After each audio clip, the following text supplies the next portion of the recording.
Bravo, 2-3 y seguimos líderes. Lástima que Higuaín le haya dado la pelota en el brazo. Tranquilo, Quillo, no pasa nada. El árbitro no ha pitado penalti. No, digo que lástima que no le haya dado en la cara de feo que tiene. Por cierto, felicidades por tu gol. Hombre, Picha, muchas gracias, hombre. No te lo decía a ti, se lo decía a él.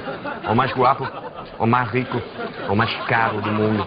Arre, arre, caballito. Arre, arre, arre, arre. Venga que llevamos tarde, muito bem. Oye, mister, cuando me dijiste que llevaría el peso del equipo sobre la espalda, pensaba que te referías a otra cosa. Ah, todo es tan maravilloso. Somos líderes, los árbitros nos pitan a favor. Oye, Picha, ¿tú sabes lo que pasa? Últimamente está muy raro. No se queja de los árbitros, está feliz, incluso sonríe. Está contento.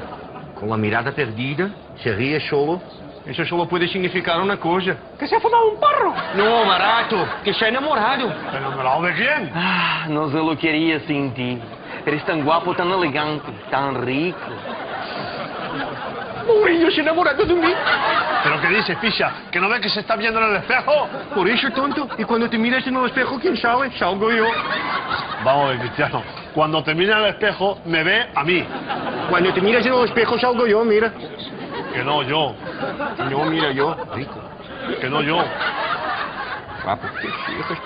Qué raro, yo siempre he pensado que salía yo. Bueno, basta. ¿Queréis dejar de hacer el Jordi Alba? El payaso. Venga, tenéis que coger un avión. Rápido, todos, todos. Va. Pero, mister, ¿y tú no vienes? Sí, pero prefiero que me dé el aire. Yo voy en callejón. ¡Vamos, callejón! ¡Rápido!